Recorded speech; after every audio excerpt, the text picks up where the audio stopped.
녹화되고 있었나? 괜찮습니다. 그래서, 요거를 이제 5년으로 단축을 했어요. 그러니까 5년마다 이제 갱신을 해야 되는 거지. 5년 지나면 내가 지금 갖고 있는 이 계약이 만료가 된다는 소리예요. 이걸 굳이 우리가 알 필요는 없어. 그냥 읽어보는 거지 있습니다. 자, 그리고 금속법 설명의 일부 어쩌고저쩌고 이런 거는 이제 그 보험설계사분들이 하시는 문제인 거고. 자, 고객 혼란 방지를 위한 지급 단계 안내 강화라고 되어 있는데, 이제 그냥 그런 거예요.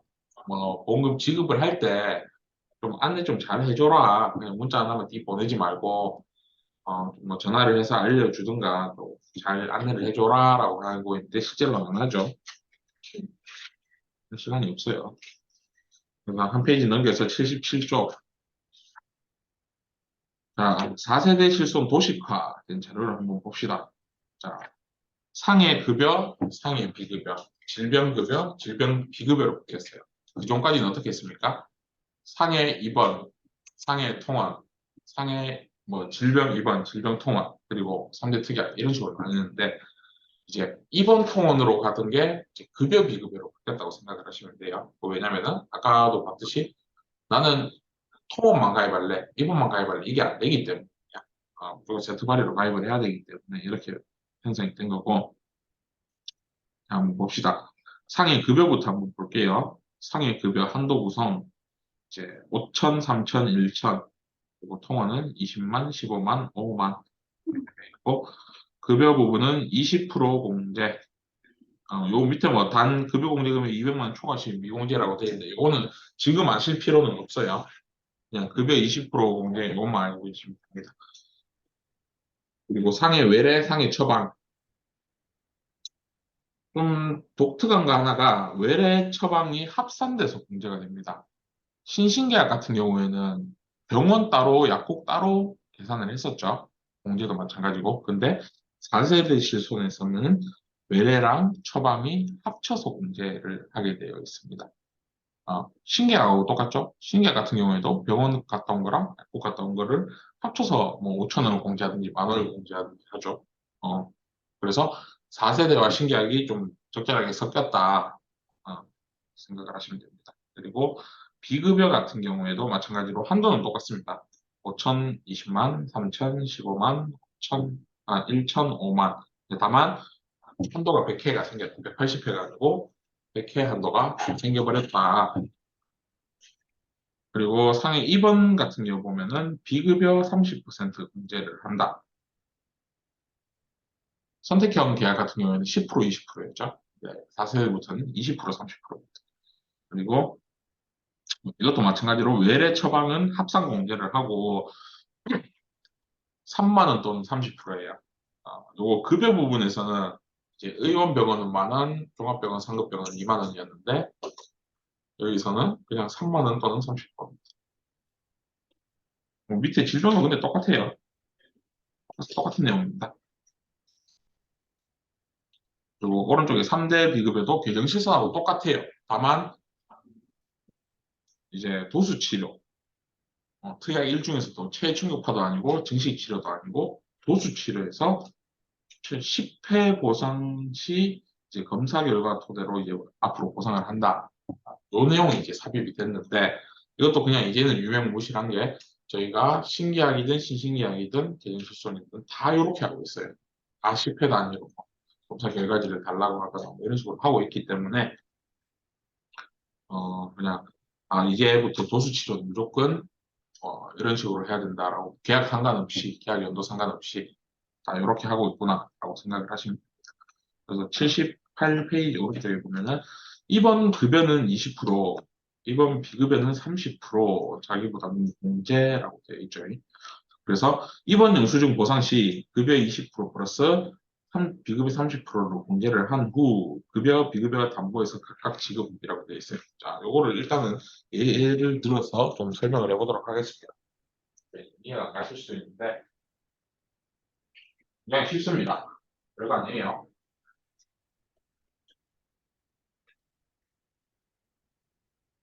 자, 여기 보면은 4세대는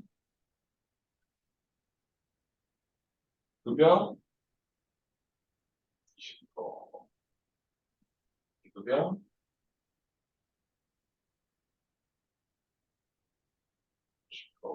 라고 되어 있죠. 간단합니다. 아주 간단해요. 이게 보자. 하면은 내가 2023년 9월 10일에서 6월 20일까지 입원을 했다. 입원을 한 게 있어요. 열흘간 입원을 했는데 급여 부분이 30만 원이 나왔고 비급여 부분이 70만 원이 나왔어요. 그래서 내가 그냥 수납한 게 100만 원으로 수납을 했어요. 자, 이거는 4세대에서 얼마를 받을 수가 있는가? 그래서 얼마예요? 20% 하면은 얼마? 30만 20% 하고 6만 원이에요. 만 원. 만 원. 네. 오늘 30g 얼마고? 21만 원? 21만 원 받게.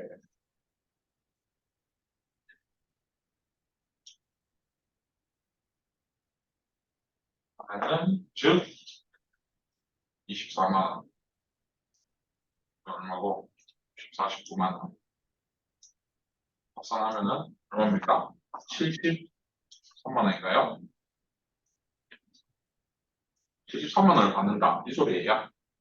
어렵지 않죠? 요 소리입니다. 이번 급여는 20%, 이번 비급여는 30% 자기분 이제 그래서 급여, 비급여 담보에서 각각 지급이에요. 왜 각각 지급이냐? 이거는 이번 통원으로 나뉘는 게 아니고 4세대부터는 급여, 비급여로 나뉜다 그랬죠. 그렇기 때문에 각각 지급이라는 소리입니다. 뭐 이런 경우도 발생할 수가 있어요. 나는 상해 급여는 1,000만 원짜리 한도 가입하고 상해 비급여는 5천만 원짜리 한도 가입하랍니다. 라고 할 수도 있잖아요. 그죠? 그렇기 때문에 각각 지급을 하라는 소리예요. 그런데 기존의 계정 실손이나 뭐 신신이나 이런 경우에는 그냥 5천만 원 한도 이렇게 되는데 4세대는 아니기 때문에 각각 지급을 하라는 소리입니다. 통원은 외래 처방을 하나의 행위로 합산하여 공개 적용을 하면 비급여 통원 보장수 축소 및 자부담 확대라고 되어 있죠. 비급여 통원 180회에서 100회로 줄었고 그리고 자기부담금도 마찬가지로 비급여 부분에서는 3만 원 또는 30% 그거고 급여 부분은 병원별 문제 이런 식으로 되죠. 그래서 3세대랑 비교를 한번 해보면은 3세대 통원 횟수는 외래 처방 각각 180회 됐었나요? 있잖아요. 근데 4세대는 급여는 한도가 없어. 뭐 180번을 받든 1800번을 받든 신경을 안 씁니다. 그런데 비급여는 한도가 확 줄었죠. 180회에서 100회로. 그리고 통원 한도는 외래 25만 원, 처방 5만 원 이렇게 돼 있었는데 이제 4세대 들어오면서 외래 플러스 처방 급여 20만 원, 비급여 20만 원. 이것도 그냥 맥스 금액 기준입니다. 10만 원이 될 수도 있고 5만 원이 될 수도 있어요. 4세대 같은 경우. 그리고 통원 공제 같은 경우에는 뭐 1.5, 2만에 급여 10%, 비급여 20% 비교를 해서 큰 금액의 공제를 했다가 그리고 처방 그러니까 약국도 마찬가지죠. 8,000원 뭐 급여 10%, 비급여 20% 공제를 했다가 이렇게 받겠습니다. 급여는 이제 의원 병원은 만 원, 종합병원, 상급병원은 2만 원, 그리고 20%를 비교를 해서 큰 금액이 공제가 되고 비급여 부분은 3만 원 또는 30%. 요거는 이제 급여 병원 급수가 안 나눠져 있죠. 요거는 의원이든 상급병원이든 똑같이 3만 원 또는 30%를 비교합니다. 그리고 처방은 조제 일자가 아닌 처방 일자를 기준으로 외래와 합산하여 보상하기에 처방전 진구하여 일자 확인 필요. 이게 무슨 소리냐? 자, 신신계약 같은 경우에는 병원이랑 약국 담보가 따로 있잖아요. 공제로 따로 들어가고. 그죠? 그래서 내가 오늘 병원을 갔어. 병원을 진료보고 처방전도 받았어요. 그러면은 약을 타야 되잖아. 근데 약국이 문을 닫았나 밑에? 그날따라 약국이 문을 닫아서 내가 그날 약을 못 타고 다음날 회사 출근해서 회사 근처에 약국을 가서 약을 탈 수도 있는 상황이잖아요. 그래서 병원은 19일 날 가고 약은 20일 날 탔단 말이야. 두 개가 일치하지 않죠? 근데 상관이 없어. 신신계약 같은 경우는. 왜냐? 공제가 따로 들어가니까. 어, 담보가 따로니까. 그런데 이제 뭐 신계약도 마찬가지고 여기 4세대 실손도 마찬가지고 합산해서 공제를 하지 않습니까? 병원 약국 합쳐서 공제를 하잖아요. 근데 이렇게 되면은 자 병원은 어제 갔고 난 약국은 오늘 갔어. 그럼 언제 날짜로 공제를 하겠어요, 여러분들? 각각 공제를 하실 거예요? 어, 그게 안 되기 때문에 이런 식으로 딱 해놓은 거예요. 처, 실제로 내가 가서 약국을 가서 약을 탄 날짜가 기준이 되는 게 아니고 처방된 날짜를 기준으로 한다. 이 소리입니다. 근데 이게 어떻게 보면 합리적이죠, 이게. 뭐, 물론 손해를 보는 경우도 있어요. 뭐 신계약 같은 경우에 10만 원인데 병원비가 10만 원 나오고 약국이 10만 원 나와서 20만 원을 냈어. 근데 처방일 기준으로 해버리면은 난 10만 원 손해보는 거예요. 무조건 뭐 좋은 건 아니지만 어떻게 보면 이게 합리적인 방식은 맞다라고 생각을 해요. 외래와 처방일자를 기준으로 합산하지 않는 경우에는 고객에게 불리하게 횟수가 2회 차감될 가능성이 존재를 한다. 그렇죠? 이 말도 맞죠? 횟수가 정해져 있는데 100번으로 똑같은 걸로 병원을 갔는데 날짜가 다르다는 이유로 두 번 공제를 해버리면 고객에게 피해를 갈 수도 있으니까 한테 넘겼어. 밑에 한번 읽어보시고 3대 비급에는 3세대 실손에서와 동일하게 한도 공제 적용. 뭐 개정 실손하고 똑같다 이 소리입니다. 도수, 체외, 충격, 증식, 뭐 주사제, MRI 이렇게 돼 있는데 똑같습니다. 다만 그것만 새로 생겼죠. 그 도수 치료 10만 원. 근데 그것도 뭐라 했습니까? 이제는 도수 치료가 강화돼서 다 똑같이 하는 거기 때문에 별 다를 게 없다. 그리고 어떻게 보면 좀 헷갈릴 수가 있는 게 자기 부담금이 2만 원 또는 30%죠. 계정수익도 마찬가지고 4세대도 마찬가지예요. 그런데 4세대에서 비급여 공제금액은 어떻게 됐습니까? 3만 원 또는 30%죠. 근데 특약은 2만 원 또는 30%야. 또 헷갈릴 수 있죠. 시험 문제 내기 좋게 생겼죠, 이런 거. 도수 최충격 증식 치료는 합사하여 최초 10회 보상하고 이후 호전이 확인된 경우에는 10회가 아니고 10회 보상이라고 되어 있는데 실제로는 도수만 이렇게 하고 있다고 생각을 하시면 됩니다. 자, 그리고 80쪽 오른쪽에 봅시다. 세부 보장 내용 변경 3세대 실손과 4세대 실손의 차이를 좀 보도록 합시다. 이제 습관성 유산 불임이라고 되어 있는 게 그러니까 그거죠. 뭐 불임, 난임 이런 거 많이 들어봤죠, 여러분들. 그런 거를 이제 4세대에서는 좀 보상을 해준다. 근데 기존까지는 보상이 되지 않았다. 그 소리예요. 근데 이제 4세대에서도 급여 부분만 보상이 된다. 그 소리입니다. 그리고 선천성 뇌질환 Q00에서 Q04라고 되어 있는데 이제 선천성이라고 하는 질환들이 좀 있어요. 지금 여기가 뭐 선천성 뇌질환이라고 되어 있는데 보통 그 질병 진단을 받게 되면은 여러분들 그 진단 코드라는 게 부여가 돼요. 진단명이 나와 있고 진단 코드로 분류가 되는 게 있는데 진단 코드가 뭐냐면은 그 전 세계적으로 좀 통용이 되는 거예요. 그러니까 뭐 의학, 뭐 과학 이런 것들은 표준화가 필요하잖아요. 그래서 우리나라에서는 감기라고 하더라도 영어권에서는 또 다르게 표현하고 뭐 저쪽에 뭐 중국에서는 또 다르게 표현하고 다 다르게 표현하냐 같은 감기라 하더라도 그래서 이게 말이 다 다른 거야. 그래서 그들 나라 말로만 하면은 이게 의사소통이 제대로 안 될 수가 있으니까 차라리 우리가 이거에 코드를 부여하자 각각 질병에 이렇게 된 거예요. 그래서 모든 질환에는 코드가 있습니다. 그냥 코로나 이런 것도 질병 코드가 있어요. 골절도 마찬가지고 감기도 마찬가지고 이런 식으로 여기 보면은 위에 습관성 유산 불임도 뭐 N96에서 N98로 되어 있죠. 선천성 뇌질환도 Q00에서 Q04로 되어 있고 이런 식으로 다 각각의 질병마다 코드 부여가 되어 있는데 요거는 전 세계적으로 공통적으로 쓰입니다. 다르게 쓰는 나라가 없어요. 그냥 북한도 이랬을걸? 그래서, 3세대 실손까지는 이런 Q코드에 대한 선천성 질환 같은 경우는 싹 다 면책이었어요. 물론 이제 태아보험 같은 경우에 뭐 되는 경우도 있긴 한데, 그냥, 요게 면책을 하다가 4세대 실손 들어와서는 급여 본인 부담금 보상, 전액 본인 부담은 보상, 안 비급여는 면책이라고 돼 있어요.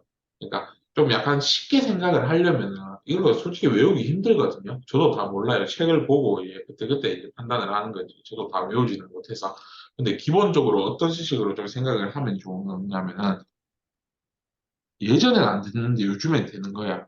그러면은 거의 대부분 급여 부분 보상을 해줍니다. 비급여까지 폭넓게 보상을 해준 경우 좀 드물어요. 아까 제가 막 적으면서 치질 같은 게 경우는 뭐 신계약 안 되는데 신신은 되는데 조건이 뭐였죠? 급여 부분 보상. 한의원 통원은 보상이 아예 안 되는데 이제 보상이 됐는데 급여 부분만 보상. 이런 식으로 조건이 붙죠. 거의 급여 부분만 보상이 된다고 생각을 하면 조금 접근하기가 쉬우실 겁니다.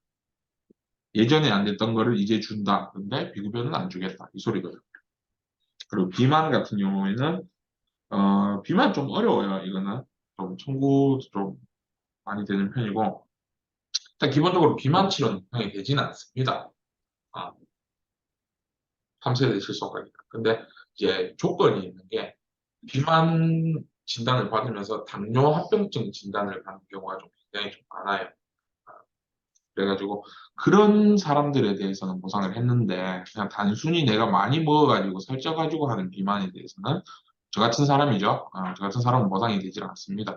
근데 이제 급여 적용까지도 됐고 저 같은 사람 같은 경우에는 비만 수술하러 가면은 건강보험 적용이 안 돼요. 나는 이게 뭐 당뇨 합병증이 있어서 그런 게 아니고 나는 많이 처먹어서 이래 된 거니까 뭐 안 되는데 저기 급여 적용 비만 수술이라고 하는 것 자체가 급여 적용이 뭐라 그랬어요? 치료 목적으로 본다는 뜻이라고 말씀을 드렸죠. 그렇기 때문에 이 사람은 단순히 많이 먹어서 이런 게 아니고 당뇨 합병증도 같이 있기 때문에 건강보험 적용을 해줘야겠다라고 생각을 해서 급여 적용을 하는 거거든요. 그렇기 때문에 그런 경우에는 보상이 된다는 소리입니다. 이렇게. 근데 여전히 비급여는 되지 않는다. 그리고 피부 질환 같은 경우에도 사마귀, 여드름, 뭐 모반이라고 하면 점이거든요. 이런 경우에는 기존에 보상이 되질 않았어요. 4세대 들어오면서 보상이 된다. 갑자기 안 되던 게 되네? 그럼 무슨 조건이 붙는다? 급여만 된다. 그럼 싹 다 그렇죠. 급여는, 비급여는 싹 다 면책이고, 급여는 싹 다 보상인데, 이제 급여 안에서도 전액 본인 부담이라는 게 있어요. 나중에 뭐 수능을 보게 되면 알겠지만, 근데 그거는 뭐 나중에 가서 얘기를 하는 걸로 하고, 일단은 급여, 비급여 두 가지로만 나뉘어진다라고 생각하시면 좋을 겁니다. 자, 그리고 비응급 환자의 응급의료기관 과용 제어를 위한 보장 축소라고 되어 있어요. 그러니까 이게 무슨 소리냐면은 제가 오전에 그 응급실 예를 들었는데 응급실에서는 정말 위중한 환자는 우선적으로 제가 본다고 말씀을 드렸고 별로 위급하지 않은 환자에 대해서는 막 방치를 해준다고 그랬죠. 몇 시간이고 그런 것처럼 이제 응급실에 오는 사람들도 이제 정말 응급실에 와야 하는 사람인 건지 아니면은 아닌 것, 뭐 다른 병원에 갈 데가 없어서 그냥 응급실에 온 건지 여기에 따라서 보험도 이제 좀 차등을 두기로 했습니다. 그래서 3세대 실손 그러니까 계정 실손 뭐 여기까지는 비응급 환자가 3급 병원 응급실 이용 시에는 면책을 해요. 이제 응급실에 가보신 분들은 아실 수도 있지만 보통 우리가 병원을 가면 진찰료 발생을 하죠. 그리고 치료 비용 발생을 합니다. 주사를 맞다거나 뭐 검사를 한다거나 이런 식으로. 이런 비용이 발생을 하게 되는데 응급실에서는 응급 비용이라는 게 발생을 하게 되어 있어요. 그러니까 진찰료뿐만이 아니고 뭐 진찰료, 검사료, 뭐 치료, 뭐 주사제 뭐 이런 거야 뭐 당연히 원래 발생을 하는 거일 거고 여기에 추가적으로 응급실을 이용을 하게 되면은 응급 관리료라는 게 부과가 돼요.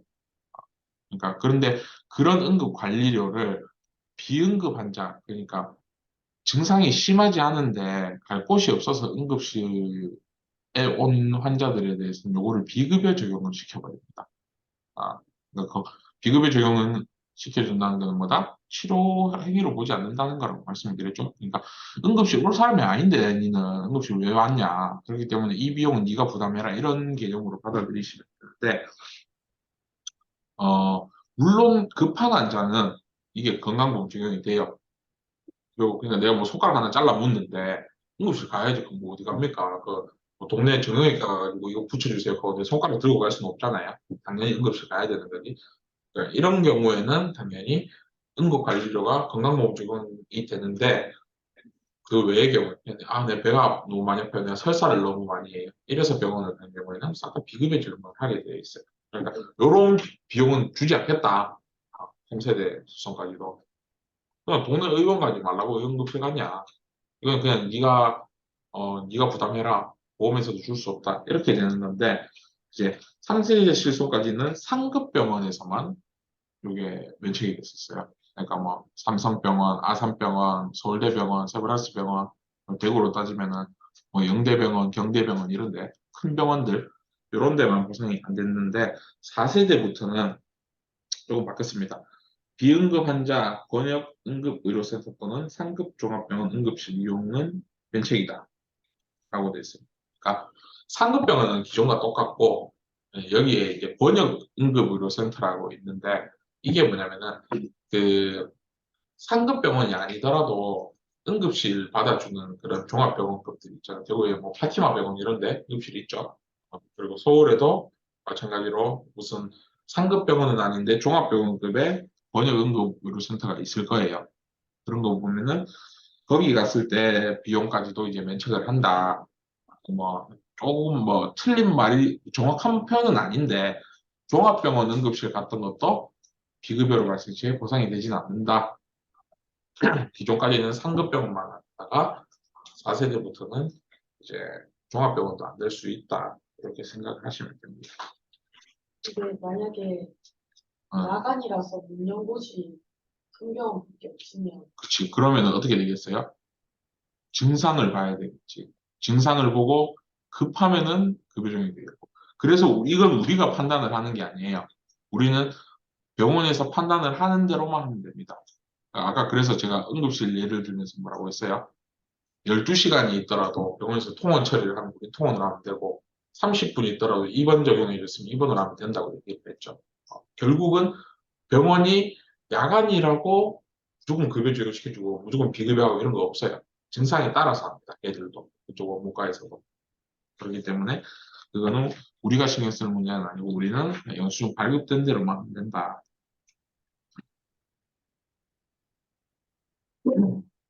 한 장 넘겼어. 이거 왜 건조하노? 목이 왜 따가운 81페이지 한번 볼게요. 보상 기준 명확화 및 면책 기준 강화라고 돼 있어요. 요런 거는 근데 다 좀, 지금 할 거는 아니기는 한데, 나중에 좀 심화 교육할 때 할 내용들이기는 한데, 그냥 일단은 책에 있으니까 보기는 보겠습니다. 감면 금액이라고 되어 있는 감면 금액은 일단 제끼고, 밑에 성장 호르몬제 여기서부터 봅시다. 성장 호르몬제라는 게 이제 뭐냐, 어, 그러니까 내가 좀 발달이 너무 늦어. 어, 우리 애가 발달이 너무 늦어. 그런 경우에는 성장 호르몬을 당장히 맞아야겠죠. 그리고 아니면 반대로 우리 애가 성장이 너무 빨라. 초발사춘기가 왔어. 그런 경우에는 좀 성장을 좀 페이스를 좀 낮춰야 되겠죠. 그런 경우. 이런 걸 이제 호르몬제라고 표현을 하는 건데, 성장 촉진 면책이라고 되어 있죠. 그러니까 우리 애가 좀 작아 너무 키가. 그러니까 뭐 만약에 그 예측키 이런 게 있잖아요. 예측키가 얘가 뭐 150 뭐 이렇게밖에 안 된대. 그러면 부모 입장에서는 키를 큰 거를 선호를 하겠죠. 보통 일반적인 부모는. 그렇기 때문에 막 키 크는 주사 뭐 이런 거 막 맞고 그러잖아요. 그런 것도 이제 호르몬제의 일종인데 단순히 성장 촉진만을 위한 주사는 보상이 되질 않습니다. 어떻게 보면 당연한 거죠. 뭐 키 크는 주사를 맞는데 그게 단신이 질병은 아니잖아요. 단순히 키가 작고 키가 크고 이게 그러니까 너무 작거나 너무 크면은 그거는 질병으로 보기는 봐요. 그러니까 내가 키가 뭐 예측 키가 140이야. 이건 너무 작잖아. 그리고 내 키가 한 220이야. 이것도 너무 크잖아요. 그러니까 그런 경우에는 질병으로 볼 수는 있는데 단순히 키가 뭐 152라고 해도 그냥 150이면 작지만은 이게 질병이라고 볼 수 있을까요? 192. 너무 크잖아요. 근데 192에 또 질병은 아니잖아. 그러니까 그런 것처럼 너무 극단적이면은 이제 질병으로 볼 수는 있지만 단순히 성장이 너무 빨라서, 성장이 너무 느려서 이런 걸로 맞는 거는 당연히 보상이 안 됐습니다. 근데 하지만 4세대 실손 들어와서는 이제 이것도 그냥 좀 약간 말장난이기는 한데 급여 쪽에서는 보상이 되고 전액본인 부담금이나 뭐 비급여는 면책이라고 되어 있잖아요. 그러니까 제가 방금 말씀드린 것처럼 너무 크거나 너무 작거나 하면은 이거는 병으로 보기 때문에 건강보험 적용을 해줘요. 근데 그런 경우에는 보상을 해주겠다 이 소리입니다. 근데 솔직히 3세대도 해줘 이거. 면책까지는 아니에요. 이런 식으로 건강보험 적용 받아오면 주긴 줍니다. 그래서 이건 좀 잘못되어 있는 거기는 한데 일단은 약관에서는 성장 촉진 면책이라고 나와 있기는 해요. 성조숙증 이거는 이제 그지 조발 사춘기지. 애들 예를 들어 보통 2차 성징이 언제 오죠? 한 사춘기 때 오죠. 보통 뭐한 5학년, 6학년 이때쯤 오지 않나요? 근데 막 2학년, 3학년 때부터 막 2차 성징이 오는 애들이 있어요. 그러니까 여자들 같은 경우에는 이제 가슴이 나온다거나 남자들 같은 경우에는 뭐 갑자기 수염이 자란다거나 뭐 아니면 목소리가 굵어진다거나 이런 변성기나 아니면 뭐 성장 이런 2차 성징이 보통은 한 10세에서 12세 정도에 나타나는 경우가 일반적인데 막 7세, 8세에 나오는 경우가 있어요. 그게 이제 성조숙증이라고 하는 건데 요거는 이제 3세대와 4세대 차이는 이제 급여 본인보다는 급여 부분은 싹 뭐 이거나 저거나 보상이 되고 비급여는 이거나 저거나 다 안 되는데 그 급여 중에서도 급여 본인 부담금이라는 항목이 있고 급여 전액 본인 부담금이라는 항목이 있어요. 네, 요거는 그냥 지금은 요런 게 있다고만 알고 계시고 나중에 요거는 심화할 때 그때 설명하도록 하겠습니다. 그리고 그 밑에 영양제, 비타민제 이거는 뭐 똑같습니다. 이것도 3세대나 4세대나 똑같은데 일단은 3세대에서는 영양제나 비타민제 기본적으로 면책이에요. 다만 이제 조건이 붙어 있어요. 치료 목적 어쩌고저쩌고 뭐 이런 식으로 붙어 있고 4세대도 마찬가지기는 해요. 그런데 3세대랑 궁극적으로 차이가 뭐냐면은 여기 보면은 비급여 쪽에 식약처 허가사항 기준 부합 시 보상이라고 되어 있어요. 그러니까 제가 아까 도수 치료가 4세대 들어오면서 뭐 10회 단위로 이런 식으로 했던 거 기억나죠? 그거를 요즘에는 다 하고 있다고 말씀드렸잖아요. 뭐 신기하게 신신기하게도 그런 것처럼 영양제도 마찬가지예요. 여기 이 식약처 허가사항 기준 부합식 보상이라고 되는 이게 지금 신계약이든 구계약이든 신신계약이든 다 동일하게 적용을 하고 있어요. 그러니까 이게 뭔 소리냐면은 그러니까 뭐 세상에 수만 가지의 주사가 있잖아요. 그거에 따라 다 효능은 다 다를 거고. 근데 그런 주사를 이제 판매를 하고 투여를 하기 위해서는 식품의약품 안전처인가? 거기가 이제 식약처인데 여기에 여기서 허가를 내줘야 이거를 상용화가 되는 거예요. 그러니까 이 주사는 이런 거에 효능이 있다. 저 주사는 저런 거에 효능이 있다. 그러니까 요거랑 내가 받은 진단이랑 부합을 해야지 줄 수 있다 이 소리예요. 예전 같은 경우에는 어떤 식으로 했냐면은 내가 그냥 장염이야. 장염인데 뭐 간에 좋은 주사 뭐 이런 거를 많이 맞았어요. 근데 소견서에 이 사람이 장염 증세로 탈수 증상 보여서 영양제 치료 목적으로 처방함 네, 이런 식으로 단순하게 되었어도 보상이 됐었거든요. 근데 요즘에는 그렇지는 않아. 이게 예를 들어 간에 좋은 주사인데 식약처에서 이 주사는 A라는 주사가 있는데 A 주사는 간에 좋은 주사라고 식약처에서 허가를 내줬어요. 효능이랑. 그런데 장염을 맞았어. 부합합니까? 부합 안 하죠. 이런 경우에는 암만 치료 목적으로 인해서 투여하였다라는 소견서가 또 주지 않겠다 이 소리거든요. 4세대부터는 이렇게 만들었어. 그게 이 소리예요. 식약처가 산 기준 부합식 보상. 근데 이것도 4세대만 이런 게 아니고 뭐 신기하게든 신신기하게든 뭐 도수치료처럼 다 동일하게 적용을 하고 있으니까 어, 그냥 무조건 4세대 기준으로 영양제는 진행을 하면 된다라고 알고 계시면 돼요. 그리고 도수치료, 체해충격파 증식치료 같은 경우에도 뭐 연간 50회지만 최초 10회 보상하고 요 내용도 뭐 체해충격파 증식치료는 솔직히 안 하고요. 하라고 되어 있기는 있는데 이런 식으로 솔직히 하지는 않고 도수치료는 하지만 좀 빡빡하게 봅니다. 10회 단위로 뭐 검사 결과지를 달라고 한다거나 보전이 되어 있는 걸 확인을 한다거나 그리고 30회가 됐을 때는 우리가 현장 심사도 나가고 그래요. 뭐 우리가 직접 나가는 건 아니지만 그렇기 때문에 영양제나 도수치료 요거는 4세대 실성 기준으로 알고 계시면 돼요. 그리고 지방흡입술 그리고 여성형 유방증 수술 시 시행한 비급여 지방흡입술 보상 뭐 이렇게 되어 있는데 지방흡입술이라고 한다면은 기본적으로 조금 뭐 다이어트 뭐 이런 거로 생각을 할 수도 있죠. 지방흡입 효과가 그렇게 좋다 하던데 이런 거는 근데 우리가 미용 목적으로 인해서 발생한 비용 보상은 기본적으로 안 되잖아요. 향수 이런 거 안 주잖아, 실비에서. 지방흡입술도 뭐 그런 식으로 접근을 할 수는 있죠. 내가 살이 너무 많이 쪄가지고 나 지방흡입술 해야겠어라고 생각을 할 수도 있죠. 그런데 이제 그런 경우는 당연히 안 되겠지만 그런 경우는 당연히 비급여로 발생이 될 거고 그런 경우는 발생이 안 되겠지만 이것도 그 아까 비만처럼 어, 급여 적용을 받는 경우가 있습니다. 그러니까 이 대표적인 게 여기 이제 여성형 유방증이라고 이제 여유증이라고 표현을 하는 건데 남자가 이제 가슴이 나오는 거죠. 단순히 살이 쪄서 나오는 게 아니고 그 진짜 여러분 뭐 보신 적이 있는지 없는지 모르겠지만 여유증 환자들 사진 보면 정말 이게 얼굴 딱 가리고 보면 이게 남자인지 여자인지 몰라요.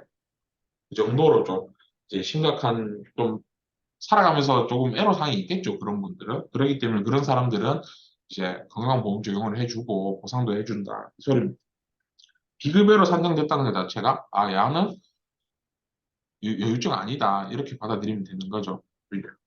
그리고 뭐 나열시 면책 조항이 있는데 이거는 그냥 뭐 한번 읽어보십시오. 뭐 단순한 피로 또는 권태, 주근깨, 무방 뭐 이런 식으로 기존에 돼 있었는데 4세대부터는 조금 굉장히 약간 디테일하게 짜여져 있다. 단순히 뭐 이런 경우는 보상이 안 된다라고 지금까지 적어놨는데 4세대부터는 이런 경우에 대한 그런 조건을 많이 좀 세세하게 적어놨어요. 그래서 4세대 실손보험 같은 경우에는 굉장히 잘 만들었습니다. 보상을 안 해주려고 굉장히 잘 만들었어요. 기존에는 조금 빠져나갈 구멍이 있었거든요. 솔직히 좀 허접하게 만들었어요. 옛날 뭐 신기하게 이런 거 진짜 보면 허접하게 만들었고 부계약은 말할 것도 없고 근데 가면 갈수록 이제 그런 약관의 허점을 이용하는 게 너무 많다 보니까 이제 가면 갈수록 조금 디테일하게 보완하고 하다 보니까 4세대는 거의 완벽합니다. 빠져나갈 구멍이 없어요. 저는. 그래서 일단 잠시 좀 쉬었다가 이제 82페이지부터 해가지고 약간 계산 쪽 위주로 한번 보도록 하겠습니다. 근데 네. 4세대 빚들 있잖아요. 네. 이거 공제하는 거 3만 원 또는 30만 원. 네.